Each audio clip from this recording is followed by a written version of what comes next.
नमस्कार दोस्तों, कैसे हैं आप लोग। उम्मीद करते हैं कि अच्छे से होंगे और अपने पढ़ाई को एकदम बढ़िया तरीका से कर रहे होंगे।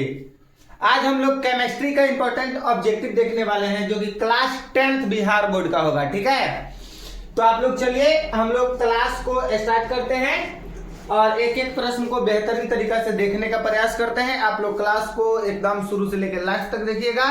और हाँ, आपका मॉडल पेपर भी आ चुका है। आप लोग का मॉडल पेपर कैसे डाउनलोड करना है, किस प्रकार से आप लोग मॉडल पेपर का सोल्यूशन करेंगे, टोटल के बारे में एक वीडियो लेकर आ रहे हैं। तो मिलते हैं, आगे बढ़ते हैं। ठीक है, चलिए सबसे पहला नंबर क्वेश्चन, एक नंबर क्वेश्चन क्या कह रहा है। कह रहा है कि लोहा से जिंक लेपित करने की प्रक्रिया को क्या कहते हैं। लोहा से जिंक लेपित करने की क्रिया को क्या कहते हैं बाबू हम लोग, तो गैल्वेनीकरण कहते हैं। आप लोग याद रखिएगा, क्या कहते हैं, गैल्वेनीकरण कहते हैं। आप लोग बेहतरीन तरीका से याद रखिएगा। चलिए उसके बाद में हम लोग आगे बढ़ने का प्रयास करते हैं। देखिएगा क्या कह रहा है। नेक्स्ट प्रश्न, श्वसन किस प्रकार की अभिक्रिया है कि नहीं, तो ऊष्माक्षेपी अभिक्रिया है। श्वसन किस प्रकार का अभिक्रिया है, तो श्वसन आप लोगों का ऊष्माक्षेपी अभिक्रिया है। आप लोग याद रखिएगा। ठीक है, चलिए आगे बढ़ने का प्रयास करेंगे। निम्नलिखित में से कौन एक दहन अभिक्रिया है, मतलब कि इनमें से कौन जो है एक दहन अभिक्रिया है, तो पेट्रोल का जलना एक दहन अभिक्रिया है। बिल्कुल, पेट्रोल का जलना जो हो जाएगा एक प्रकार का दहन अभिक्रिया है। आप लोग याद रखेंगे अच्छे तरीका से। बिल्कुल ठीक है, चलिए उसके बाद में हम लोग आगे बढ़ने का प्रयास करेंगे।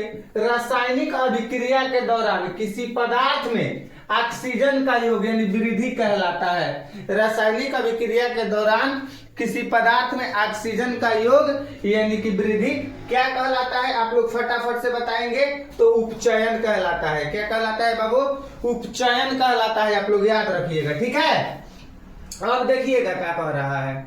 कह रहा है कि ऊष्मा के द्वारा की गई वियोजन अभिक्रिया को क्या कहते हैं, बताइए। 5 नंबर सवाल का आंसर बताएंगे आप लोग।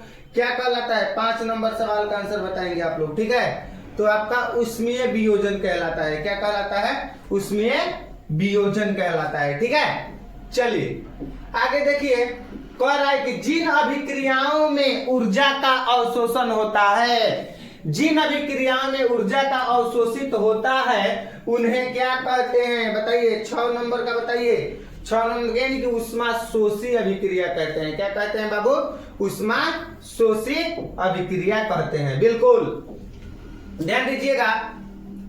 सिल्वर आयोडाइड का रंग कैसा होता है, बिल्कुल बताएंगे। सिल्वर आयोडाइड का रंग कैसा होता है, तो सिल्वर आयोडाइड का रंग पीला होता है। कैसा होता है, पीला होता है, यानी कि पीला सिल्वर आयोडाइड का रंग होता है। बिल्कुल, चलिए आगे बढ़ने का प्रयास करते हैं, जो कि प्रश्न संख्या आप लोगों का 8 होगा। ठीक है, क्या कह रहा है, कह रहा है कि रासायनिक अभिक्रिया के दौरान, मतलब कि रासायनिक अभिक्रिया के दौरान किसी पदार्थ में ऑक्सीजन का ह्रास, बताइए, तो क्या कहलाता है, उपचयन कहलाता है। क्या कहलाता है, उपचयन कहलाता है। ठीक है, चलिए देखते हैं नेक्स्ट।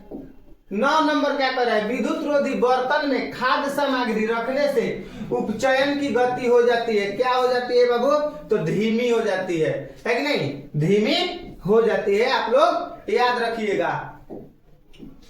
रासायनिक अभिक्रिया में भाग लेने वाले पदार्थ को क्या कहते हैं, बिल्कुल मान लीजिए कार्बन है और ऑक्सीजन है, दोनों रासायनिक अभिक्रिया में भाग लेकर बना दिए CO2 यानी कार्बन डाइऑक्साइड बना दिया। ठीक है कि नहीं, कार्बन डाइऑक्साइड बना दिया, तो रासायनिक अभिक्रिया में भाग ले रहे हैं, रासायनिक अभिक्रिया के बाद बन रहा है। ठीक है, तो रासायनिक अभिक्रिया में भाग लेने वाले को हम लोग क्या कहते हैं, है कि नहीं, बताइए, अभिकारक कहते हैं। क्या कहते हैं बाबू, अभिकारक कहते हैं। ठीक है, याद रखिएगा।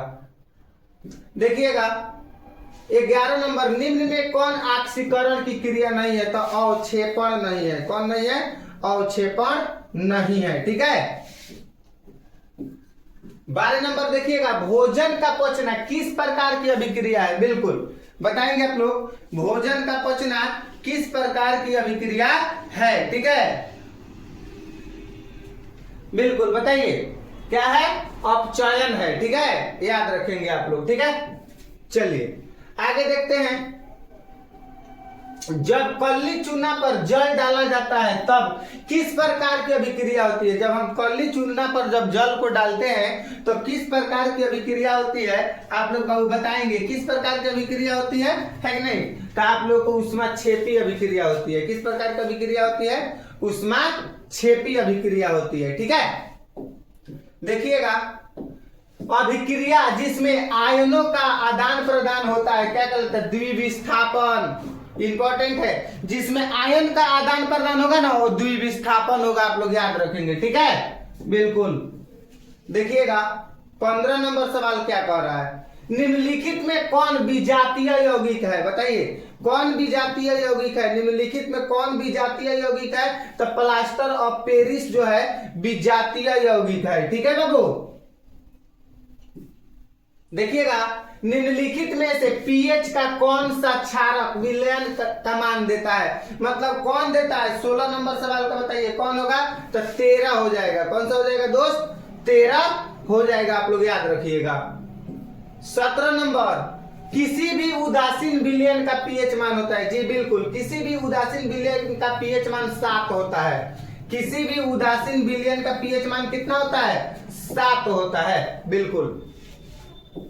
18 नंबर देखिएगा, अमूल्य ऑक्साइड के विलयन का पीएच मान होगा कितना होगा, 18 नंबर का बता दीजिए आप लोग, तो 4 होगा। कितना हो जाएगा दोस्त, 4 हो जाएगा, आप लोग याद रखिएगा। अमूल्य ऑक्साइड के विलयन का पीएच मान 4 होता है, आप लोग याद रखिएगा। ठीक है ना, चलिए आगे देखने का प्रयास करेंगे। देखिएगा क्या कह रहा है, जल में घुलनशील भस्म कहलाता है, यानी कि जल में जो घुलनशील भस्म होता है वो क्षार कहलाता है। क्या कहलाता है बाबू, क्षार कहलाता है। ठीक है, देखिएगा बाबू, दांतों को साफ करने के लिए दंत मंजन यानी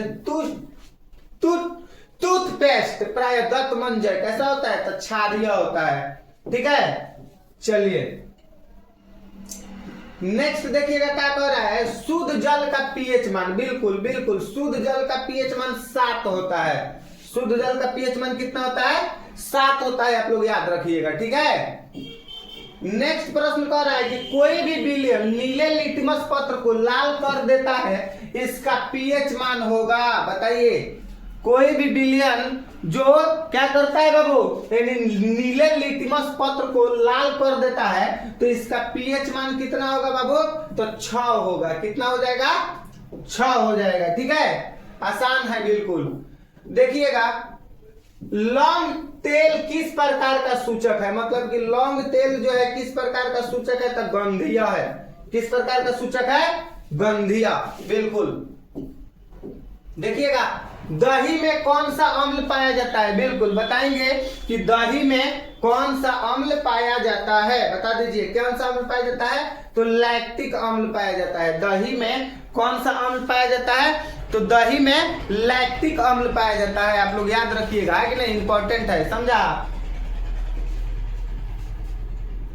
देखिएगा अमोनिया क्लोराइड का जलीय विलयन होता है। अमोनिया क्लोराइड का जलीय विलयन होता है, बताइए। 25 नंबर सवाल का उत्तर हो जाएगा अम्लीय। कैसा होता है, अम्लीय हो जाएगा। ठीक है,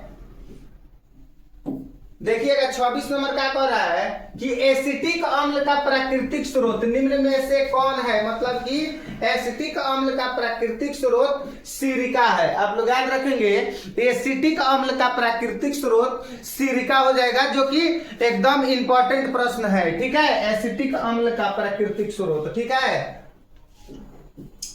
आगे देखिएगा कह रहा है सिट्रिक अम्ल का प्राकृतिक स्रोत है, बिल्कुल। सिट्रिक अम्ल जो है उसका प्राकृतिक स्रोत क्या होगा, तो संतरा नींबू हो जाएगा। सिट्रिक अम्ल का संतरा और नींबू हो जाएगा सिट्रिक अम्ल का प्राकृतिक स्रोत, है कि नहीं बाबू। देखिएगा आगे क्या कह रहा है, कह रहा है कि टार्ट्रिक अम्ल इनमें से किसमें पाया जाता है। टार्ट्रिक अम्ल जो है इनमें से किसमें पाया जाता है, तो इमली में टार्ट्रिक अम्ल पाया जाता है। ठीक है, इंपॉर्टेंट है ये अम्ल वाला जो 3-4 गो क्वेश्चन आ रहा है ना, इसमें से 2 गो पूछ देता है आप लोग एग्जाम में, आप लोग जिसको अच्छे तरीके से याद रखिएगा। देखिए 29 नंबर सवाल क्या कह रहा है कि नहीं, 29 नंबर कह रहा है कि लैक्टिक अम्ल का प्राकृतिक स्रोत दही हो जाएगा। लैक्टिक अम्ल का प्राकृतिक स्रोत क्या होगा बाबू, दही होगा। आप लोग याद रखिएगा लैक्टिक अम्ल का प्राकृतिक स्रोत क्या है, तो दही है, ठीक है, आप लोग याद रखिएगा। किस पीएच मान वाला विलयन सबसे अधिक अम्लीय होगा, मतलब कि किस पीएच मान वाला जो विलयन है सबसे अधिक अम्लीय होता है, तो आप लोग याद रखिएगा 4, ठीक है। 4 पीएच मान वाला विलयन जो होता है ना सबसे अधिक अम्लीय होता है, ठीक है। तो उम्मीद करते हैं कि आप लोगों को क्लास अच्छा से लगा होगा, ठीक है। मिलते हैं अगले क्लास में।